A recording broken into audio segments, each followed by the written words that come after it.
Good afternoon, everyone. I'm Neil Love from Research to Practice, and welcome to Practical Perspectives on optimizing the diagnosis and treatment of patients with desmoid tumors, a topic we don't talk about very often. I'm really excited to talk about it today. We have a great faculty today, Dr. Thierry Alcindor from the Sarcoma Center at Dana-Farber Cancer Institute and Harvard Medical School in Boston, and Dr. Mrinal Gounder from the Memorial Sloan Kettering Cancer Center in New York City. As always, we will be talking about the use of unapproved agents and regimens, so check out the package inserts for more information. Here's where we're heading. We're going to just chat in general, a little bit about desmoid tumors, presentation, etc., a little bit about TKIs, but mainly what we want to get into is GSIs, gamma secretase inhibitors, particularly nirogacestat that's now approved. And we'll finish out with a bunch of really great cases that the faculty has put together. So here's a recent review article on desmoid tumors in JAMA Oncology. Really recommend that you check it out. But Mrinal, I just want to take a step back and, without going through a lot of slides, we're just making rounds here today. Can you talk about your vision about particularly the biology of desmoid tumors, why we think they occur, what the metabolic profile is, genomic profile is with these tumors? Oh, thank you. Thank you for inviting me, Neil. It's always a pleasure to be speaking with you on these great CME programs that you put together. In terms of these desmoid tumors, they are, as you mentioned early on, these are rare, or I would even say ultra rare tumors. The incidence of these tumors are in the United States just about 1,000 patients annually. The big picture or the takeaway from these tumors is that they are rarely lethal, and when they are, it's typically in the intra-abdominal areas. So there's a large prevalence of patients, and the incidence is about 1,000, but the prevalence increases. These tumors are connective tissue tumors, which means that they arise from the fibroblasts or myofibroblasts, and they can happen anywhere from head to toe, and they can happen in any age group, from young children, 2-3 years old, all the way to people in their 70s and 80s. So, in terms of risk factors, I think I would say the big risk factor here, most of desmoid tumors are sporadic. And when you look at the biology, the vast majority have mutations in beta-catenin. And we think these mutations in beta-catenin, they turn on the Wnt signaling pathway. And it's these Wnt signaling pathway that basically turns on the fibroblasts to keep growing. But in terms of risk factors, one big risk factor I would say is having FAP, familial adenomatous polyposis syndrome. So many of these patients who undergo prophylactic colectomies, in the post-operative state, most likely related to some kind of a trauma, post-surgery or something like that, do end up developing a lot of intra-abdominal as well as abdominal wall desmoid tumors as well. So that's sort of a quick overview on this rare disease. So Terry, I never know whether it's my lack of knowledge of basic science and everybody else understands all these pathways and I don't. But I hear Mrinal has mentioned beta-catenin. I've heard APC referred to, the Wnt pathway, the Notch pathway. To me, they're a bunch of words. Can you kind of explain your vision about sort of the biology of this process? Yeah, so I'm not a biologist either, but it's true that, both the Notch pathway and the beta-catenin pathway, they sort of converge into the Wnt pathway. And that explains that one can develop desmoid tumors from diverse etiologies, whether it's an acquired mutation from the beta-catenin, which is the sporadic cases, as Dr. Gounder said, or through the FAP pathway through the APC gene.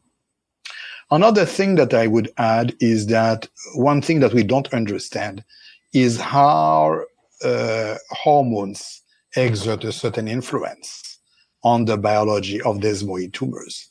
About 2/3 of patients with desmoid tumors are women, and clinicians have long observed that desmoid tumors may grow during pregnancy, may regress after delivery. It's even been found that there were receptors of estrogen on the surface of the desmoid cells, but how do they really influence the progression of the tumor itself is not quite known.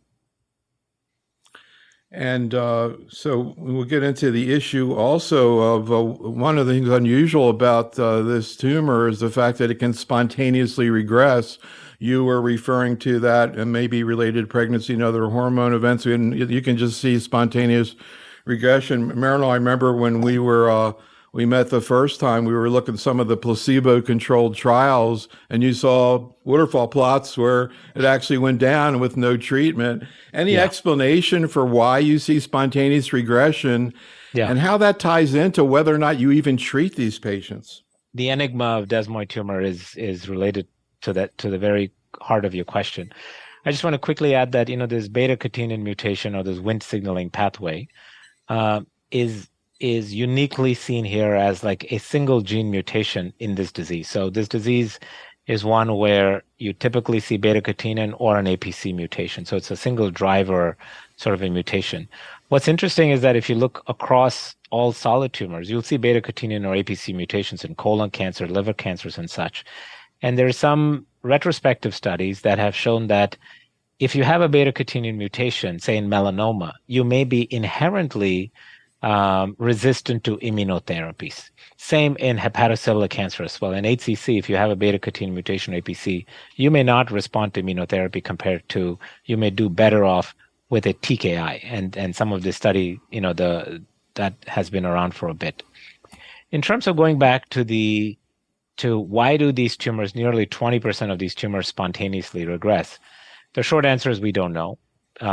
Is it hormonal? Is it some kind of an immune modulation? Is it change in cytokines? We're not 100% sure.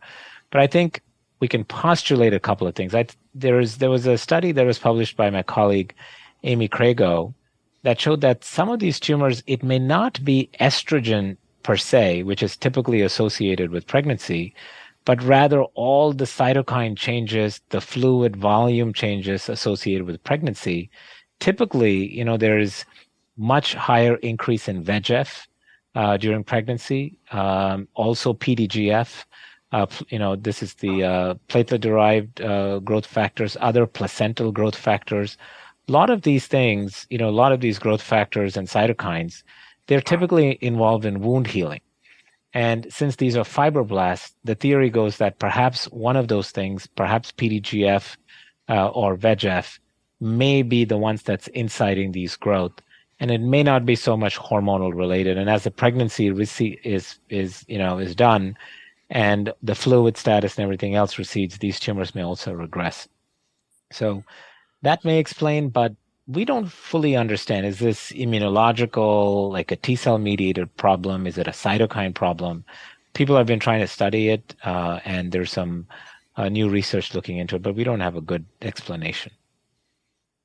And we'll get to this later, but, sort of tying into what you're both saying about this sort of hormone connection, there was a really interesting paper presented at ASCO looking at ovarian toxicity with nirogacestat. And so you do see ovarian toxicity with these agents, which is another sort of hormone connection. What about the hope for immunotherapy in sarcomas in general, including desmoid? These are, Thierry, generally thought of as very cold tumors. Any thought about whether GSIs could increase immunogenicity or the effect of immunotherapy? Yeah, so we don't know everything about, I would say, the predictive factors for success in immunotherapy of tumors. Certainly, there are tumors that are obviously infiltrated by immune T cells, and it's no surprise in a way that these tumors should respond. But it's not always clear. There have been data suggesting that a structure called tertiary lymphoid structures, for example, could be predictive of immunotherapy success. In regard to desmoid, as said earlier, we don't really know what are the predictive factors of regression of desmoid tumor, and therefore, the mechanism of an immune reaction to desmoid tumor for now is mostly hypothetical. Let's talk a little bit about potential interventions that can be done with these tumors. A lot of these are isolated lesions. You would think about local therapies like surgery and radiation therapy. Mrinal, can you talk a little bit about, including cryoablation or HIFU as well? But can you talk a little bit about how you strategize about whether or not to use local treatments in desmoid and what situations you do use it? Yeah, no, this is a very important question. And I think one of the major takeaways from this is that nearly about 8 years ago, one of the big sort of the shift in the way we start to think about desmoid tumors is understanding that surgery, no matter how great a surgery it is, whether you have a R0 resection or an R1 resection, the risk of recurrence in desmoid tumors, even after an excellent surgery, is very high. And patients usually just end up with symptoms and morbidities that are worse than the disease itself. So I think the one big shift that has happened in the field of desmoid tumors over the last 10 years is that this understanding that we really should not be operating on these patients. At Memorial, our surgeons who used to operate a lot on desmoid tumors now barely operate on these tumors. But I do think there may be a role for with small volume disease or in favorable locations, one can think about cryoablation and even sort of a transarterial chemoembolization. But I have to say that the data for any of these local therapies is really not there. I think we put drugs and other things at a very high standard requiring randomized studies. But when it comes to cryoablation, TACE, HIFU, we have not studied this in a manner that the same standard that we hold a drug intervention, and which is really required. So my support team is probably going to kill me for doing this, but I decided let's just bring in a case here. I just feel like we get into a case so we can kind of get into the real world of how this happens. And Thierry, this 65-year-old man, I guess not unusual. By the time he got to you, was maybe a little frustrated that he hadn't been diagnosed. I imagine that's not unrare in these situations. What happened with him? That's right. So that man had been worked up in an outlying hospital for intermittent abdominal pain and wound up having imaging studies which showed a 5 centimeter masseter mesentery that was suggestive of desmoid fibromatosis. In retrospect, he had a scan some 6 months before. He was being worked up at that time for possible kidney stones. And 6 months before, there had been a mass already in the mesentery that measured 2.5 centimeters. So over 6 months, that mass doubled in size and was believed to cause the pain that he had. So he underwent a biopsy, which showed a desmoid tumor. Just kind of curious about his background and how you explained to him what was wrong with him. It's hard enough for me to figure it out. Well, one thing, is to explain the patient the nature of a desmoid tumor. So it's not cancer. So that's something that's reassuring. But I have personally trouble saying it's benign because, even if in most cases those patients have a favorable evolution, these are tumors that cause problems. Patients can have pain, patients can be disfigured in the abdomen especially. They can cause complications such as, perforation, bleeding, abscess formation, what have you. So I have no choice other than agree with the WHO that puts those tumors in the category of intermediate tumors to underscore the fact that they're not cancers, but they're not a tumor that you can just shrug off your shoulder on as you would for a benign tumor. So, Mrinal, I think you were saying before that these sort of kind of follow a similar pattern to a typical, I guess, if there is a typical tumor activating mutation that you said was the beta-catenin. And I see that this patient actually had an IHC that was positive. Is that the usual case?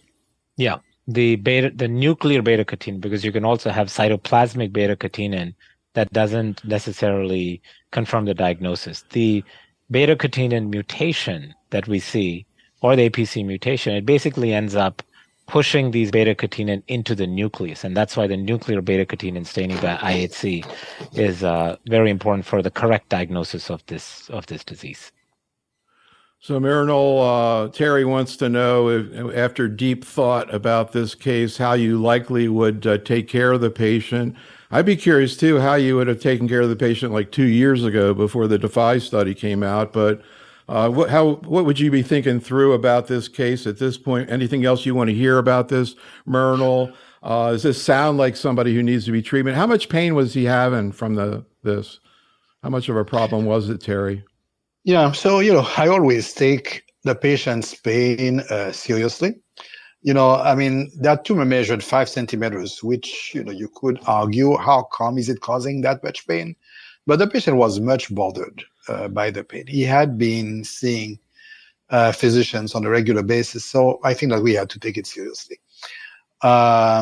In terms of choice of treatment, so I consider that surveillance or, prudent observation is an active way to manage these patients. It may not be right for everybody, but observation, targeted therapy with either tyrosine kinase inhibitors or nirogacestat, and cytotoxic chemotherapies are all options on the table.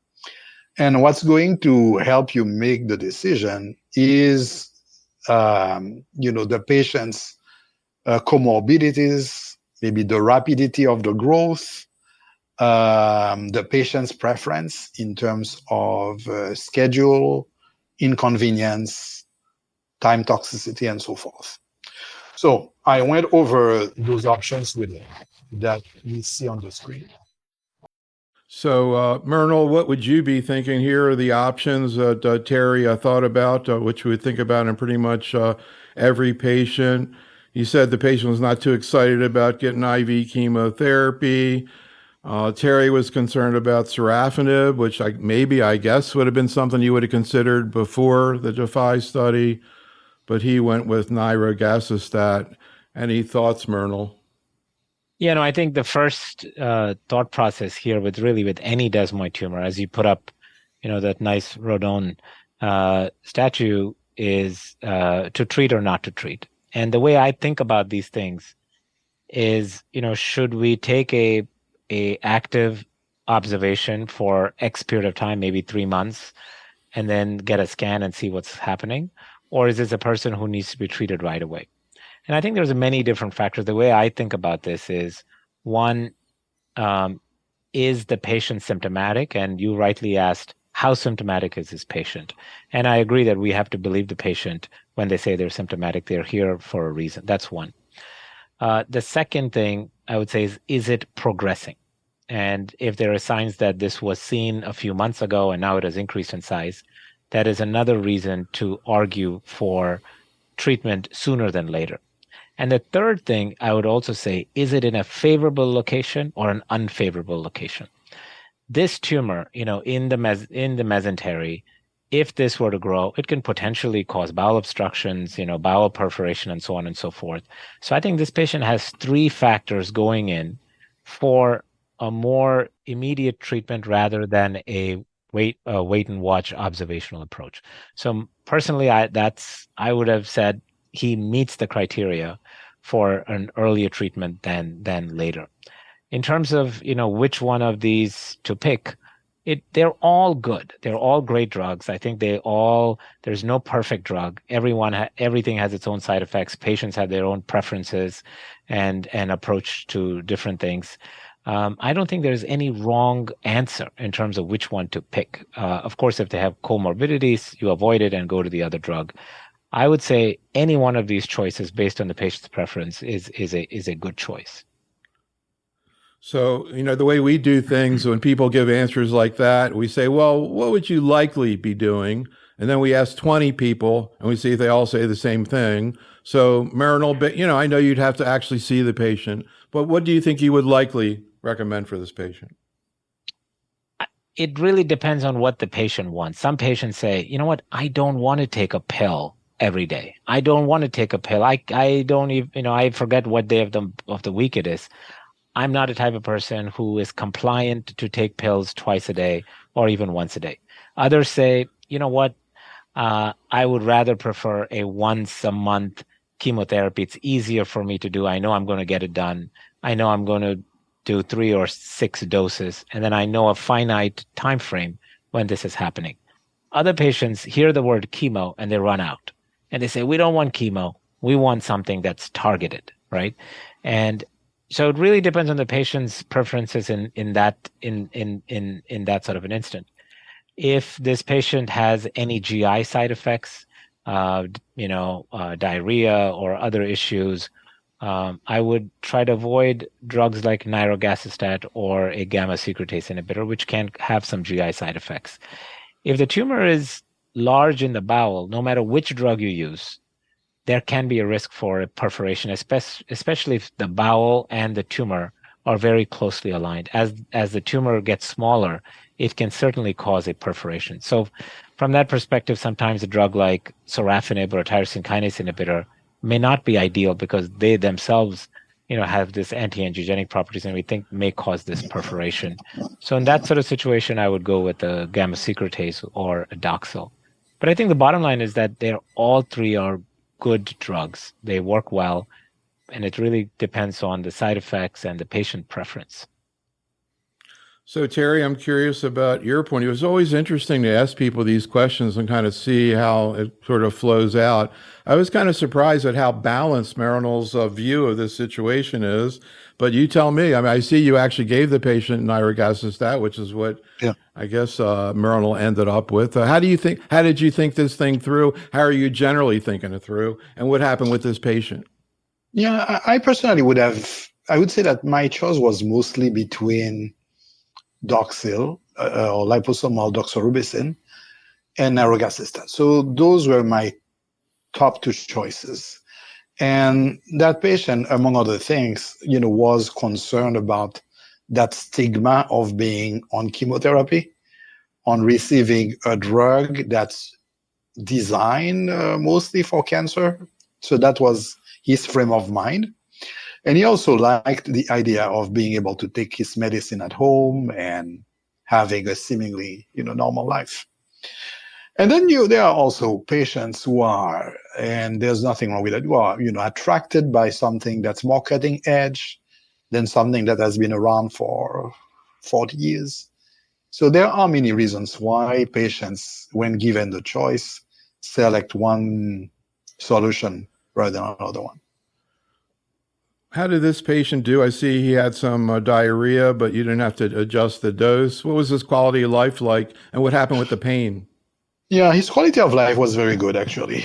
He did have diarrhea once in a while, but I was not even, I would say, I think it's likely that it was caused by the nirogacestat, but it was not constant enough to be problematic. So we decided to treat him as needed with antidiarrheals rather than proceeding with a dose reduction, which was something that he was rather opposed to.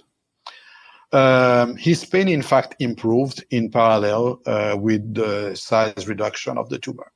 So as you can see, over a period of 6 months, the tumor shrank by approximately half. So his evolution has been favorable. So let's move on and talk about some of the data related to this tumor, this situation. But real quick, Mrinal, Priya in the chat room wants to know, do you ever see dedifferentiation to high-grade soft tissue sarcomas from desmoid? Never. No. Never. All right. Well, that was a straightforward one. I like that. Let's talk about what was going on before we had GSIs, where there was really TKIs and particularly sorafenib. And, just maybe to take a step back and say, I was just amazed, first of all, that you could actually do a phase 3 trial in desmoid to start with. And I know, Thierry, that Mrinal was telling me about the support group that really was behind the DeFi trial and how the patient advocates really drove that trial. And I was talking to, we did a program the other day with Mrinal's colleague, Steve Horowitz, who does peripheral T-cell lymphoma. And that was the first time I saw randomized trials in rare tumors. Like, how did you do that? Where, again, they got the patients involved. So before we start talking about this, just a word about actually being able to do phase 3 trials in this very rare tumor. Thierry, any thoughts about how this evolved? To me, it's an amazing story, particularly the fact that the patient-reported outcomes that were in there. Yes, so that was amazing. I think that, one strength of that trial was the quality of the phase 2 data that preceded the design of that phase 3 trial. So Dr. Gounder and colleagues had described the activity of sorafenib in a retrospective study. And they felt that the difference between placebo and active treatment would be big enough to have a valid conclusion with relatively few patients. And having few patients was the only practical way to conduct that study. I mean, this is not breast cancer where you can randomize thousands of patients into arms. As you said, 1,000 patients a year, maybe, in the US, makes it obviously not realistic to randomize hundreds or thousands of patients. The thing, when that trial was performed, I was co-chairing the Canadian sarcoma group, and we were interested in participating. And the success of that trial was such that I think that the trial was opened in Canada for just a few weeks because it was so successful in its enrollment in the US. So trials for rare tumors are possible, but you have to know what you're doing in terms of treatment difference and enrollment rate. Yeah, Mrinal, any thoughts? I mean, here we're looking at less than 100 patients, but yet there was such a big difference that you could see it, with a hazard rate of 0.13. This is the part I love, the waterfall plot. I love the waterfall plot for the placebo. That's my favorite. Yeah. Now, I mean, this study really changed everything. I mean, I think this was a study where, so much of sort of the ecosystem around desmoid tumors came around in order to be able to do studies like DeFi and other studies. I mean, and I have to say that, this observation of sorafenib in desmoid tumors sort of was seen as an anecdote when I was a fellow. We wrote it up, very happy that it went into clinical cancer research. But it was really the patient advocacy group that pushed and pushed and pushed to do a study that will be practice changing, that can potentially lead to some kind of a drug approval. And it was really sort of working with patient advocacy, but also working with the NIH and NCI's alliance cooperative groups, that a study in such a rare disease was feasible. I think in one single day, 80 different centers were IRB approved and opened. And the accrual was unbelievable. The speed at which this study was accrued, and it really goes on to say that if a drug is active, you will see it in sort of these huge hazard ratios that we see here. But I think it really built an ecosystem to say that yes, we could do trials in rare diseases, we could do randomized studies in desmoid tumors. And I think everything that the field and the community has learned from it has only sort of moved forward with other drug companies coming into this space. So, and here's another study looking at another TKI, of course, familiar from renal cell pazopanib versus chemotherapy. But again, very impressive waterfall plot. response rate. But I guess, Terry, the problem with TKIs, I'm not sure if maybe it's more of a problem with these patients than, for example, renal patients, where TKIs are a significant problem to start with. But any comment though about quality? I mean, the efficacy data looks great. For example, for sorafenib. But what about quality of life with this drug, Thierry? Yeah, it's, I would say, a little bit hit or miss. Some patients don't tolerate these drugs at all. For others, it's going to work if you do some dose modifications. And there are patients who do very well on the original dose. I think that a nice thing that the French trial comparing pazopanib to methotrexate based regimen brought was the fact that we have evidence to choose. These drugs, they are both tyrosine kinase inhibitors, but they're not exactly the same. And it's good to see that, if you cannot have this one, maybe you may try that one. I think that having more choice for the patient makes it particularly relevant. All right, let's talk about GSIs. We saw nirogacestat approved last November, about a year after the data was first presented at the ESMO meeting 2022, and then published in the New England Journal. Anything you want to say more about what we're understanding about the mechanism of action? We talked before about the Wnt pathway, the Notch pathway, Mrinal. Anything else you want to say about GSIs? I know they're looking at it in myeloma, in terms of BCMA cleavage. So it's not, it seems like it's, potentially related to a lot of potential targets. Any comments, Mrinal? No, you're absolutely right. I mean, it's a misnomer to call these Notch inhibitors or Wnt inhibitors. These gamma secretase enzymes, there are dozens and dozens, I would say more than 100 different gamma secretase enzymes that play all kinds of different activation and cell signaling in all kinds of different cells, from neural cells all the way to fibroblasts. And this gamma secretase inhibitor, or GSI, basically, stops the cleavage of this gamma secretase enzyme, which starts off many different pathways. These drugs were originally pursued for Alzheimer's disease, more than 25, 30 years ago. And millions of dollars were poured in these huge randomized trials that ultimately went nowhere, were negative. And then they sort of came back to life in oncology. And we looked at in many, many different types of cancers, pancreatic cancer, so on and so forth. But again, didn't show the signal that the drug companies wanted to go. And this whole class of drugs, this entire gamma secretase enzyme class of drugs, were just basically shelved by all the drug companies. And again, because of patient advocacy, they were kind of brought back from the basement back to life in desmoid tumors. And now there's a whole new repurposing of drugs and a whole new life that has come out from these gamma secretase enzymes. So in summary, I would say, yes, it inhibits the Wnt signaling pathway, but it also inhibits a whole host of other enzymes, and in many, many different ways in different cell contexts. So Thierry, maybe you can comment a little bit on the design here of the DeFi study, phase 3 study with 142 patients. That's what you can do when you have a really good treatment. You can do a phase 3 study with 142 patients. Thierry, can you talk about the design and also the thought that went into trying to capture data on quality of life? Because that, to me, was one of the really outstanding things about this trial. Yeah.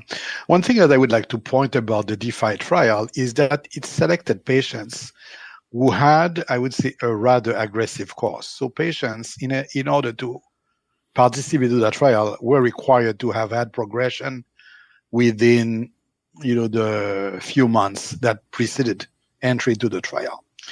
And that may explain, in my view, why a response rate of 8% to placebo was observed in comparison with about 20% in the sorafenib trial. The interesting thing is that this was obviously a positive trial. You had a nice hazard ratio. You had a response rate of about 40%. And by the end of the trial, most of the patients had not experienced disease progression. toxicity was manageable, fairly predictable. One thing that obviously caught everybody's attention was the ovarian toxicity. But I have to say that it's been somewhat reassuring to see that patients who went off treatment, that their ovarian function seemingly recovered, and that even some patients who decided to stay on the medication, that there was a resolution of that ovarian toxicity. Yeah, we're going to take a look at that data from ovarian toxicity that was presented at ASCO in a second. But Mrinal, do you want to comment a little bit about the lower part of these graphs here that looks at patient-recorded outcome, including the so-called Goddess symptom score, which was a scale you developed specifically for patients with desmoid? And if you could talk a little bit about what's in the Goddess scale.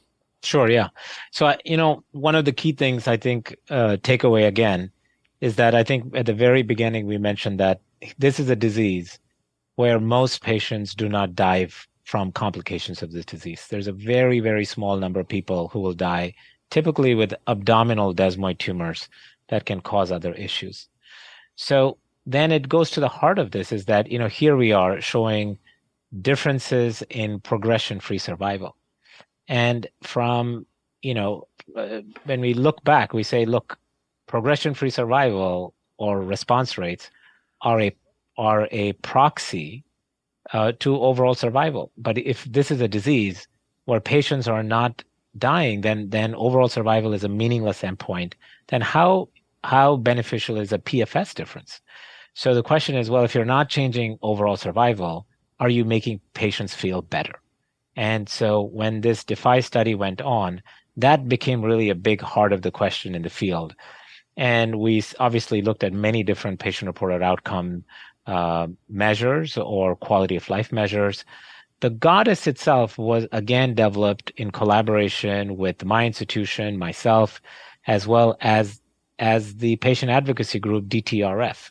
And this was prospectively developed particularly for desmoid tumors. Every other questionnaire that we have are sort of general oncology solid tumor questionnaires. But this is one where patients, desmoid tumor patients, were interviewed about their symptoms, find out what is it that was most meaningful to them. And those were the sort of the symptom as well as scale that went into development of this question. So this is the first desmoid tumor specific patient-reported outcome that has actually been validated in the DeFi study as well. So I was really excited when I saw that patient-reported outcome and that whole story with the advocacy group. What an incredible story. But Thierry, I'm curious too, because we saw some more data just at the ESMO meeting on patient-reported outcomes, again from the DeFi study. When I first saw it, I was like, oh, is this just follow-up? And then I was talking to Mrinal a little bit more about it when I really started to realize what this is all about. So Mrinal, this is another analysis from DeFi, but am I correct in saying instead of looking at everybody, so including the people with objective response, these were people with stable disease? That's right. That's right. Yeah. So these are exactly. So Thierry, maybe you so can. That, I mean, that's and I just want to point out that from the oncology point of view, breast cancer, SERDs, all the time, we're talking about people who don't progress. Is that really a benefit or not? And you all actually went in there and looked at those patients who their tumors weren't growing, they weren't shrinking, and you showed that they felt better. That's the way, at least that's the way I read that. Thierry, am I reading that right? I agree. Yeah, I agree. That's a very relevant finding because, we tend to think intuitively that in order for patients to feel better, that the tumor should shrink. And what this graph shows is that you can experience clinical benefit even if your disease remains stable. So that's, yeah, you can see they pulled another. Mhm. I was just pointing out here that this is the stable disease cohort, correct, Mrinal? Yeah. That's right. You looked at the stable disease impact, and then you looked at these various things. You saw those people, even though their tumors weren't increasing, were improving clinically. We'll get to 102 in a second. But I just want to go back and talk a little bit about one other issue, and that is tolerability, toxicity, including ovarian toxicity. that we were just referring to. So first of all, Thierry, can you talk a little bit about some of the key things that you review with patients who are about to begin nirogacestat in terms of what to expect in terms of toxicity? Yeah, sure. So I would say that gastrointestinal toxicity in the form of diarrhea, stomatitis, and then some metabolic, I won't say complications, but effects such as, changes in the phosphate level. And then, as with any other medication, you can have sort of non-specific side effects, nausea, fatigue, etc., skin rash. There was the ovarian toxicity, obviously, that requires a discussion of its own in women of childbearing age. As far as we can tell, there is no obvious toxicity to male gonads.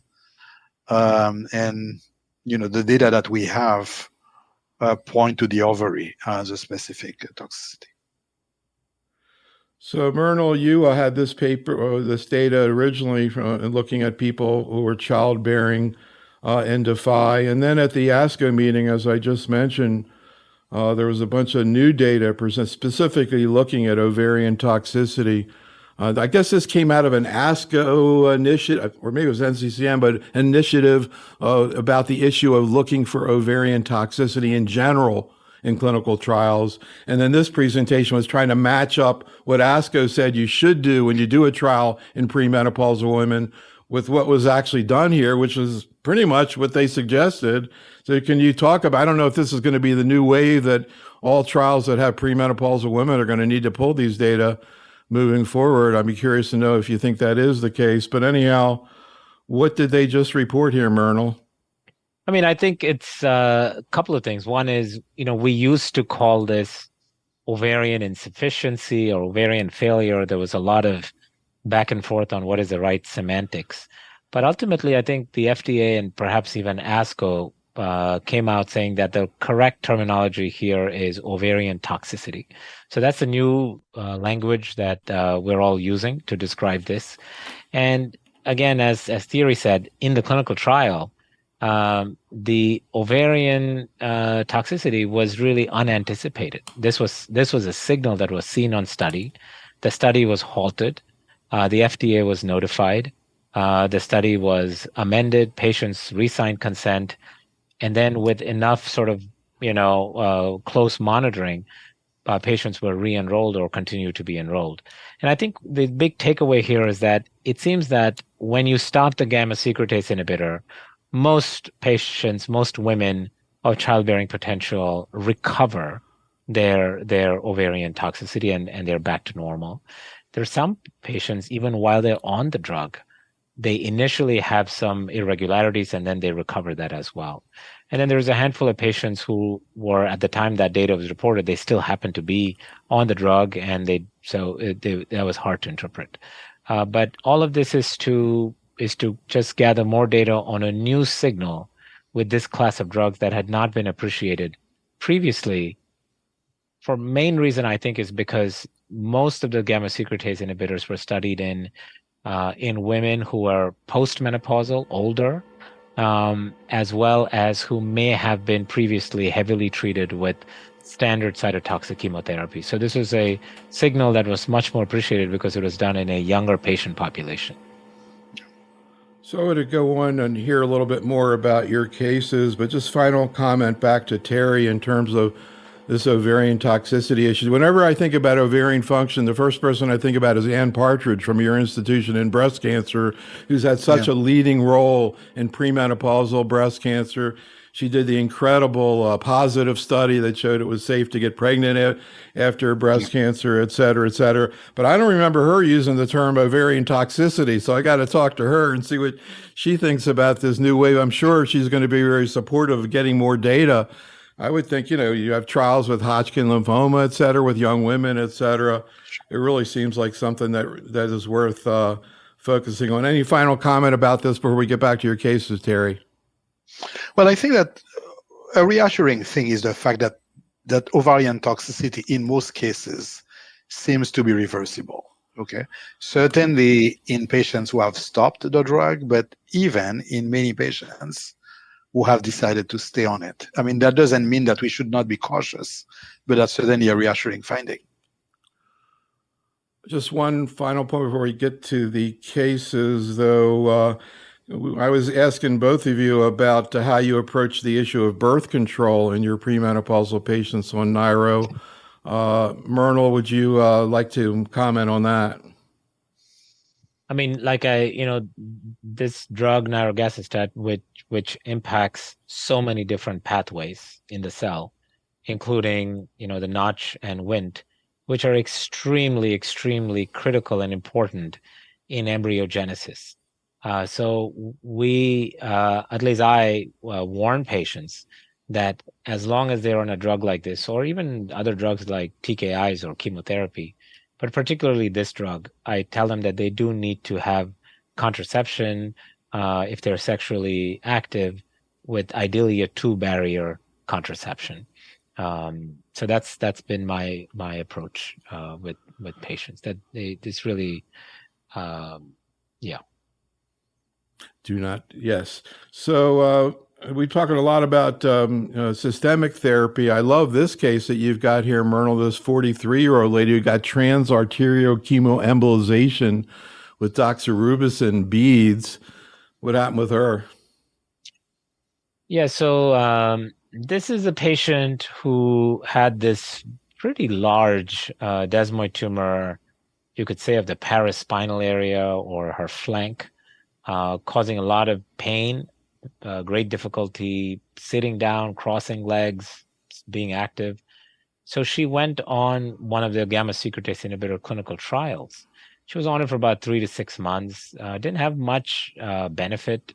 Tumor didn't get better. Her symptoms also, and she didn't have too many side effects either. At which point she decided to say, you know what, I just want to take some time off and see what happens. So she took about 9 months off, and when she came back, her tumor was nearly double the size, and she was in a lot more pain.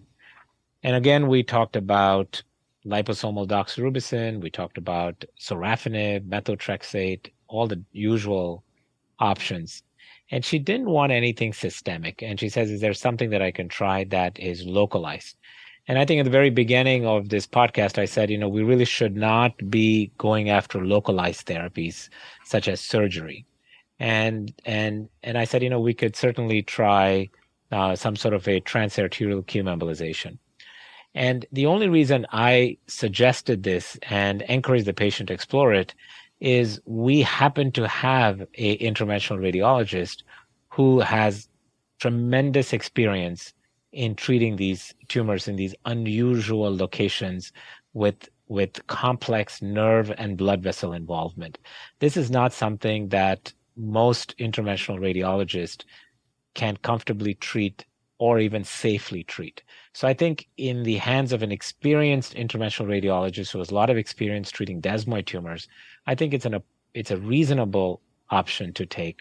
So the patient went, and essentially what they do is they find an artery that feeds into the desmoid tumor, and then they inject these liposomal doxorubicin beads into it. And what you can see here is a month later, the entire tumor has become necrotic. And time will tell, but the patient already feels a whole lot better. The tumor is softer. She can sit on it, less pain, increased mobility as well.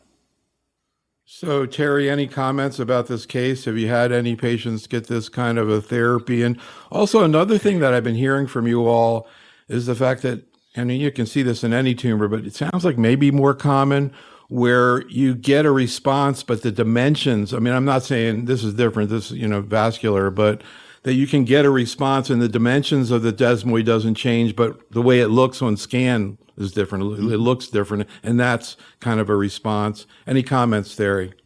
Yeah, so I think that we said that we have moved away from surgery as a first approach, but there are situations where, because of the size or the location or the patient preference, where some form of local therapy would be desirable, and there are such therapies that have been developed, such as cryoembolism.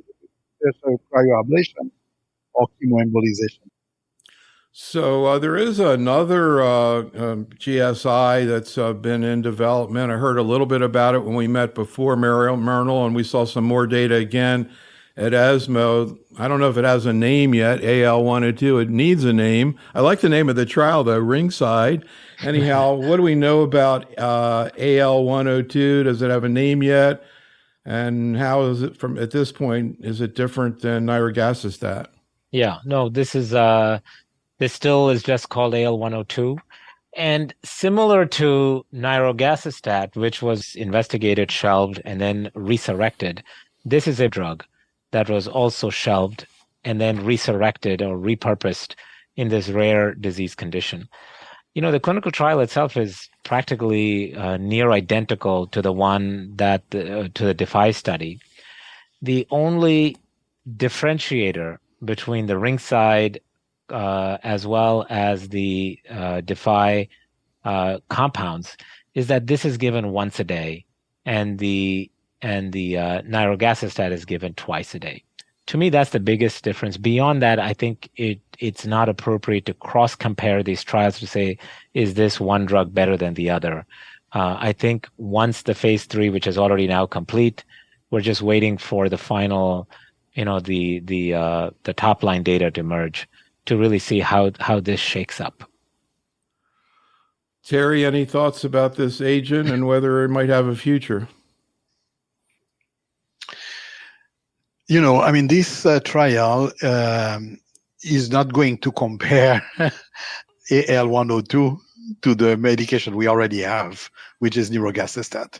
So it will not really be possible to say which one is better, which one is safer, but I think that it will bring useful information. And if it gets approved, as I said earlier, we'll have more choice for our patients. So let's see if we can get into a couple more cases here. 38-year-old woman, sounds like maybe interesting in terms of being maybe possibly a premenopausal woman. That'd be interesting. With a large groin desmoid tumor, Mrinal. What happened?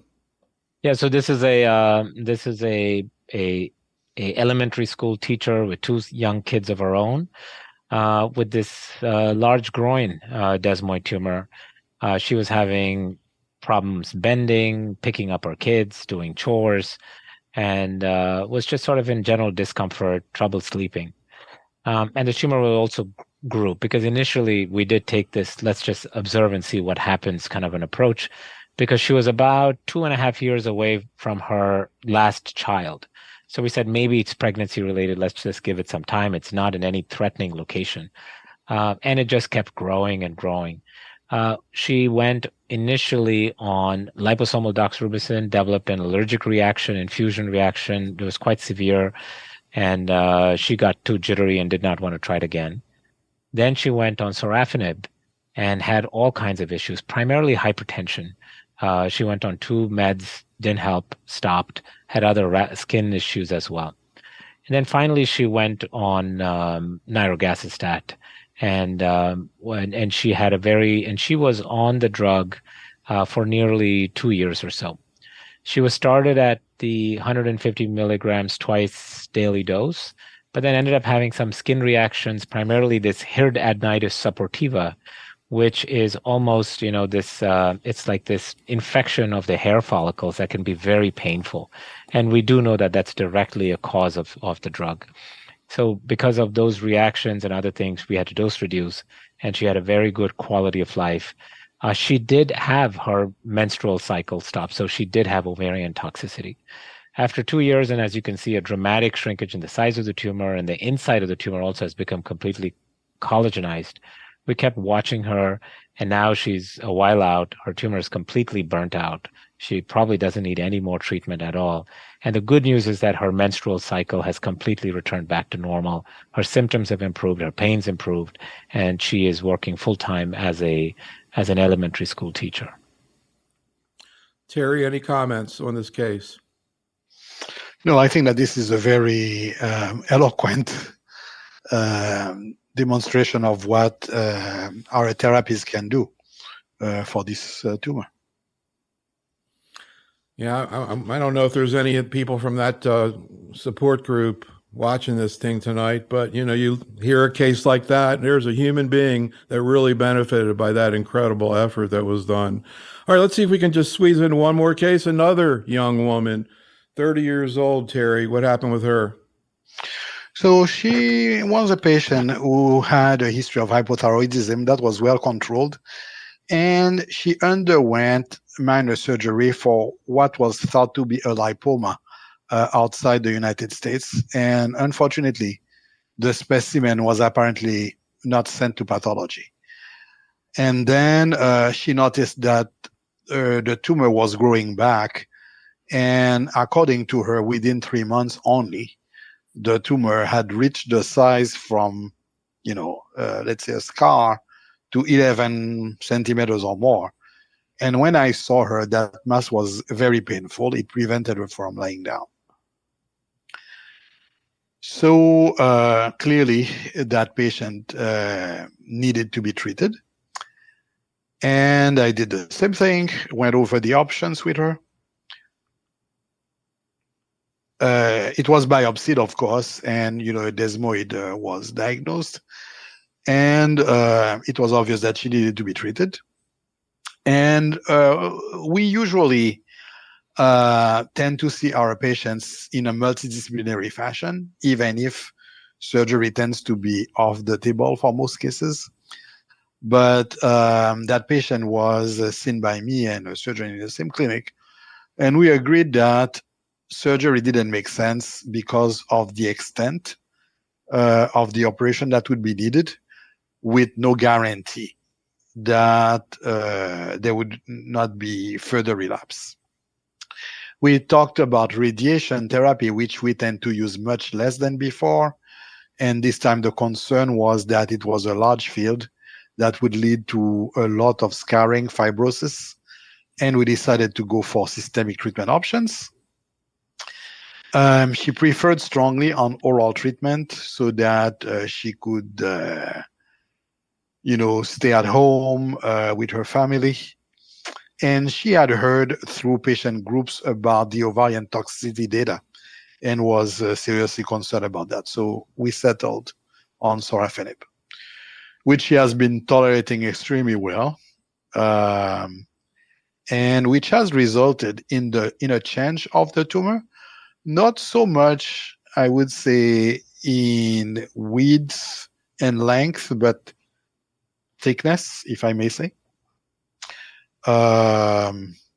So she also has had a good evolution. So any comments, Mrinal, in this case? Yeah, I just want to quickly add that, the best way to evaluate most desmoid tumors is ideally, whenever possible, is with an MRI scan. And I think what the MRI provides is something called looking at the T2 signal. And I think you have to ask the radiologist to specifically comment on the desmoid's changing T2 signal. What the T2 signal essentially shows is how much of this has water content and how much of this is transitioning from a cellular desmoid, an active cellular desmoid, to an inactive collagenous desmoid tumor. And the T2 signal in MRI is a very nice indicator to show for treatment response, even when these tumors don't necessarily shrink. And we see this with the tyrosine kinase inhibitors, with Doxil, with gamma secretase inhibitors. We see this really with any kind of a treatment response.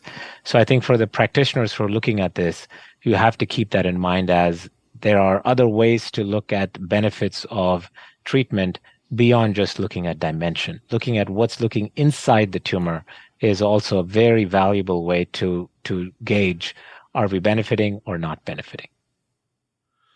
So Thierry and Mrinal, thank you so much for working with us tonight. I always love talking about this topic. It's so interesting. We could continue on, but thank you so much. Audience, thank you for attending. Be safe, stay well, and have a great night. Thanks so much, Thierry. Thank you very much for the invitation. Thank you for having us. Thank you. Okay. Bye-bye. Bye-bye.